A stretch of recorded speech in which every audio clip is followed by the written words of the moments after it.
Ya, jadi salah satu faktor keterpilihan perempuan itu dari studi-studi memang dia harus ditempatkan di winnable position, posisi-posisi kunci menang, nomor 1, nomor 2, nomor 3 gitu. Misalnya sampai 5 lah ya. Ya, dan memang ya, kalau bisa tidak hanya sekedar memenuhi aturan gitu. Nah, mungkin Mbak Nia punya pandangan tentang hal ini. Kami saat ini sedang ada perhatian khusus ya di Sumatera Barat karena menarik sekali daerah ini kan daerah matrilineal.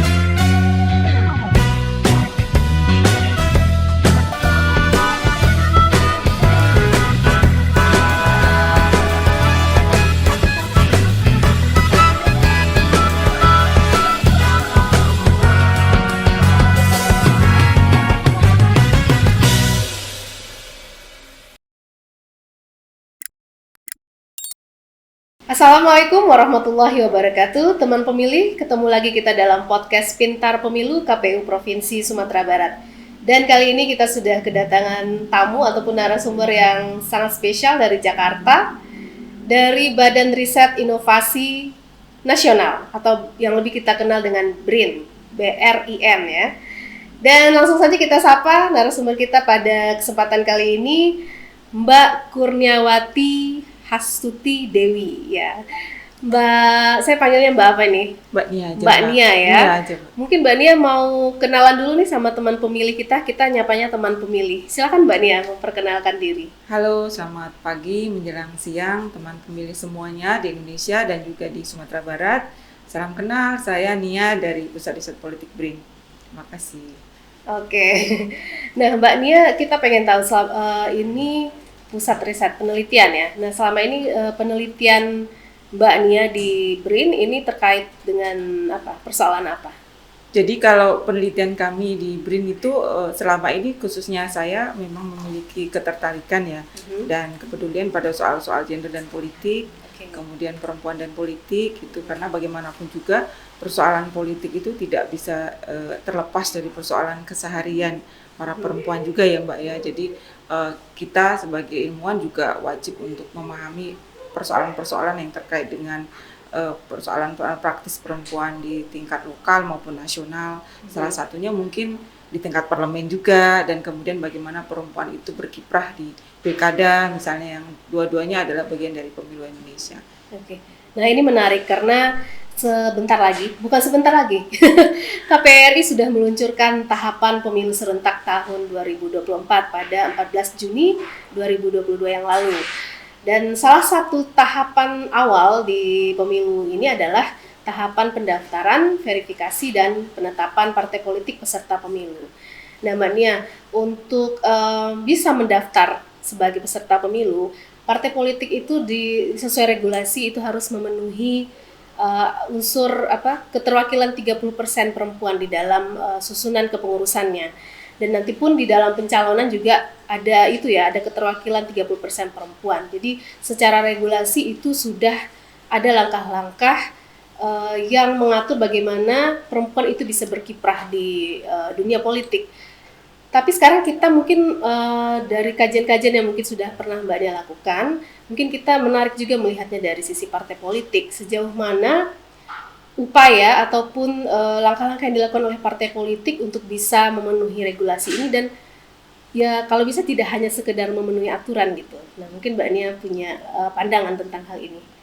Sebenarnya kalau kita melihat bagaimana upaya partai politik untuk memenuhi regulasi, memang utamanya itu kan karena kita sudah memiliki undang-undang mengenai keterwakilan politik ya, gender quota atau affirmative action yang sudah dimulai sejak pemilu tahun 2004 gitu. Nah, kemudian untuk yang pemilu 2019 kemarin dan juga untuk pemilu 2024 mendatang itu sudah diatur juga dengan Undang-Undang Pemilu Nomor 7 Tahun 2017, di mana memang setiap partai politik diwajibkan untuk bisa mengusulkan keterwakilan perempuan minimal 30% dalam daftar calegnya. Nah, kalau kita melihat data-data, karena memang sudah ada aturan mengenai gender quota itu dari pemilu 2004, 2009, 2014 dan juga 2019 kemarin, memang ada dampak positif dari gender quota itu atau kalau beberapa kalangan menyebut affirmative action atau tindakan khusus sementara ya Mbak. Misalnya pada pemilu 2009 itu keterwakilan perempuan kita ada sekitar caleg caleg yang ada sekitar 31,8% caleg perempuan. Berarti sudah melewati Iya, minimal untuk ya? calegnya, Untuk calegnya. maksudnya calegnya bukan yang terpilihnya ya. Oke, ya. Kemudian untuk pemilu 2014 ada 37,4%, kemudian untuk pemilu 2019 ada 40%, sekitar 40%. Jadi Semakin tinggi ya pencalonnya, karena memang secara aturan kan diwajibkan tadi tuh ya, bahkan untuk partai politik yang tidak bisa memenuhi 30% keterwakilan perempuan di satu dapil kan dia tidak boleh ikut dalam atau bagian peserta pemilu, betul Mbak. Nah, dan dampaknya kemudian adalah pada pemilu tahun 2019 kemarin keterwakilan perempuan kita paling tinggi dalam sejarah, sekitar 20,08% gitu. Jadi memang untuk pemilu 2019 kemarin keterwakilan perempuan kita tertinggi.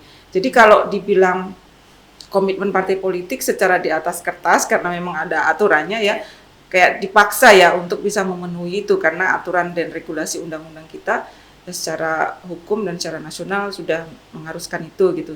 Hanya memang persoalannya adalah apakah komitmen secara di atas kertas itu diikuti dengan komitmen real dukungan terhadap para caleg ini, calon perempuan caleg ini, misalnya dukungan pendanaan misalnya untuk kampanye, misalnya apakah mereka diberikan dana-dana khusus atau perhatian khusus atau dukungan berupa training khusus misalnya untuk para caleg perempuan gitu, supaya bisa membuat visi misi yang pro perempuan atau yang khas dimiliki oleh caleg perempuan itu seperti apa. Nah, hal-hal seperti itu yang sepertinya masih perlu didorong ya untuk partai-partai politik kita. Memang ada beberapa partai politik yang ada sekolah kader misalnya, Nasdem, PDIP juga gitu. Nah, mungkin di dalamnya nanti perlu juga dimasukkan unsur-unsur untuk mendorong bagaimana partai politik itu memiliki perhatian khusus pada caleg perempuan di sekolah-sekolah pemilu tersebut gitu.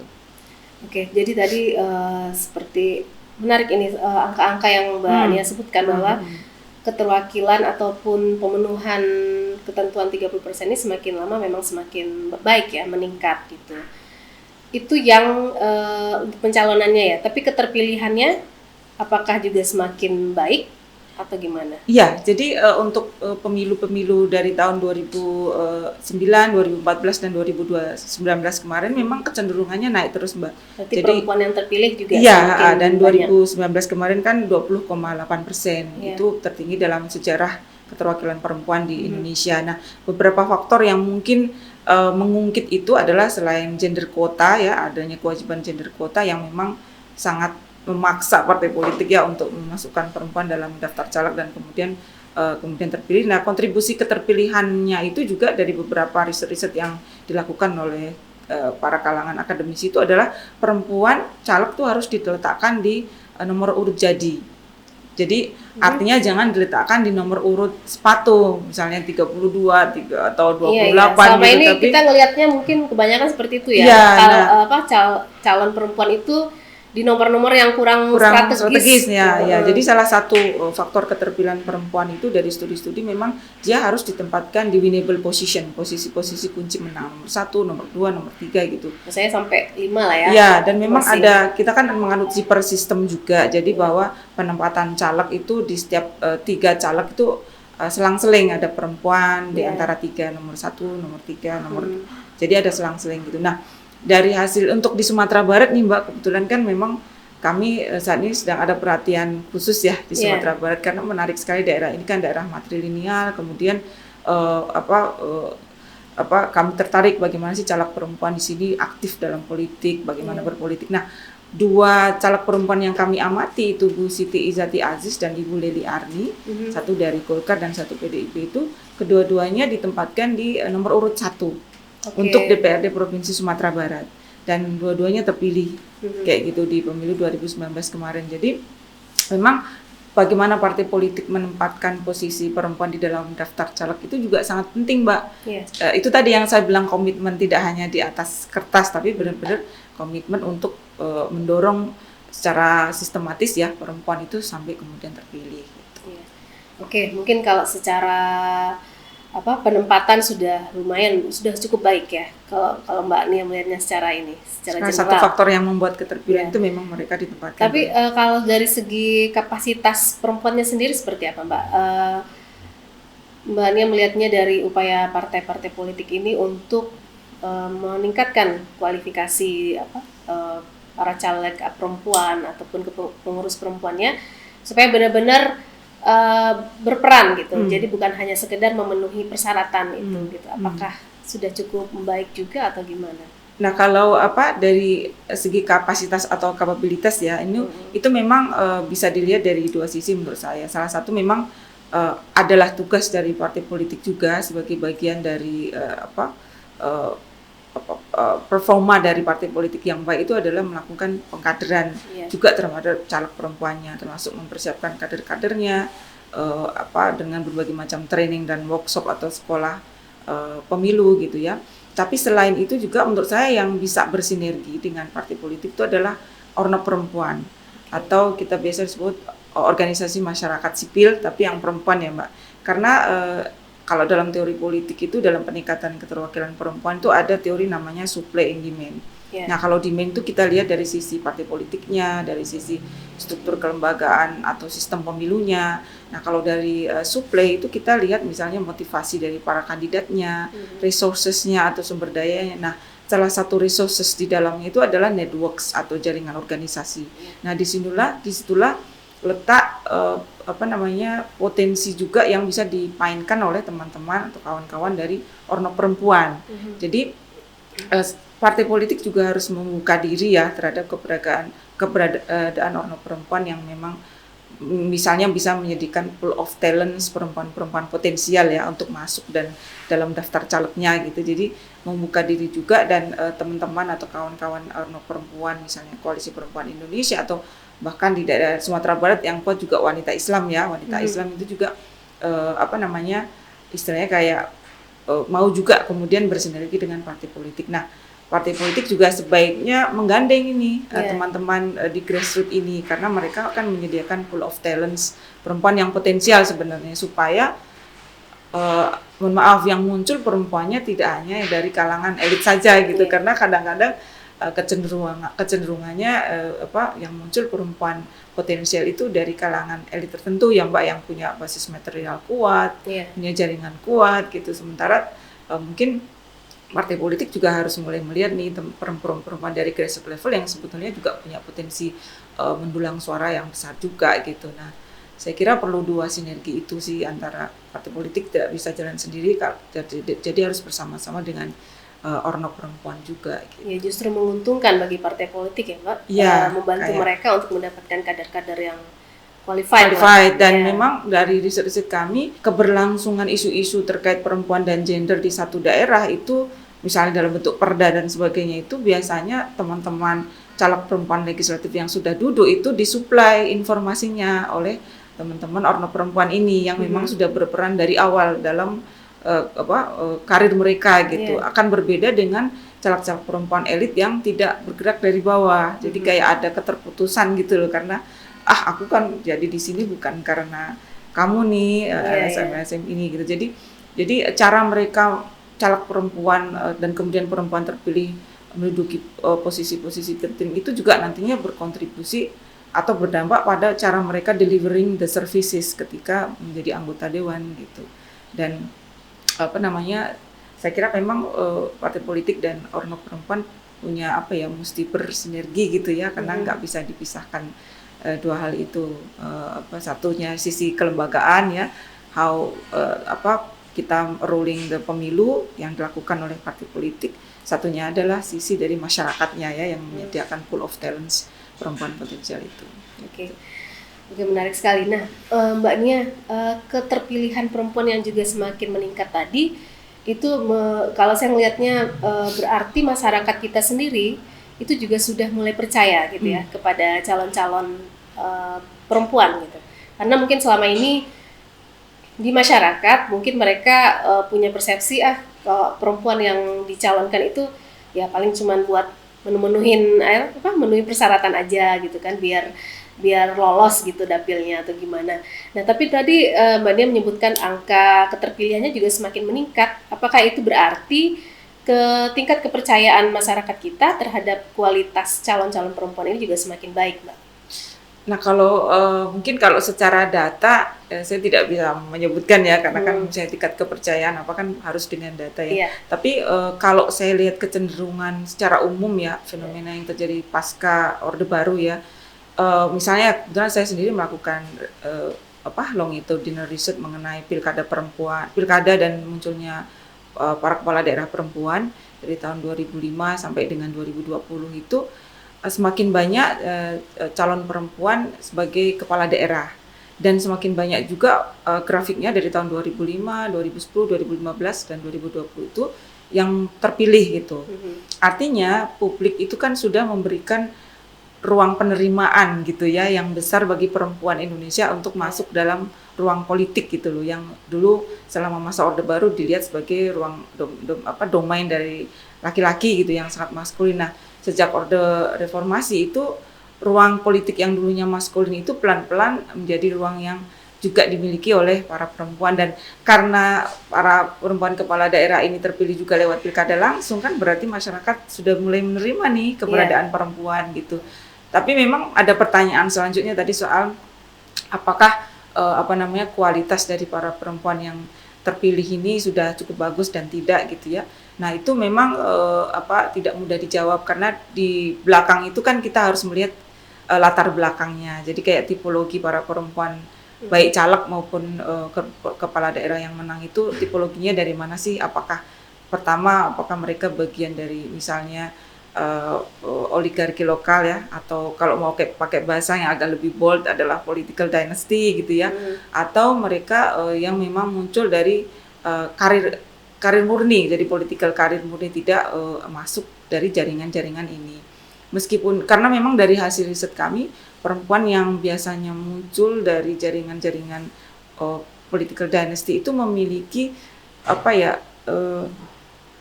hambatan ya, memiliki lapisan hambatan yang berat, yang lebih berlapis gitu ya bagi mereka untuk bisa delivering kepemimpinan yang lebih otonom, yang terpisah dari patronnya gitu. Meskipun hal yang sama juga harus ditanyakan pada laki-laki ya, karena ada laki-laki juga yang muncul dari bagian politik dinasti gitu ya. Jadi sebenarnya hal yang sama juga harus ditanyakan pada pemimpin laki-laki.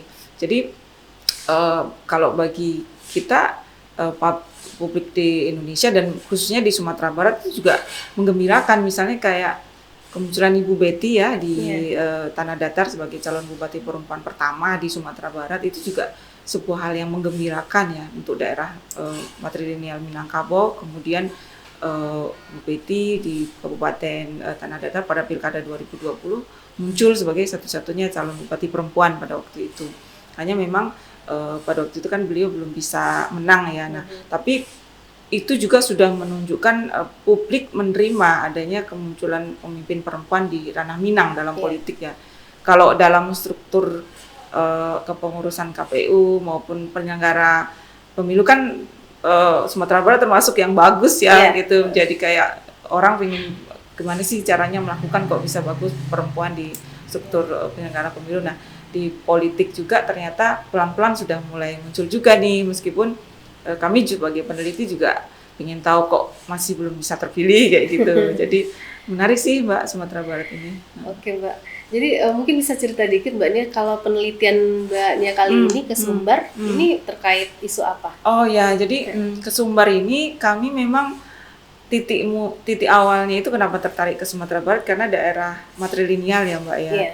Kemudian ternyata di daerah matrilineal itu pada pemilu 2019 kemarin, pemilu legislatif itu ada 4 yang terpilih, ya kan, caleg perempuan yang menang, yang menurut data kami itu agak turun sih angkanya dibanding pemilu legislatif 2014 kemarin.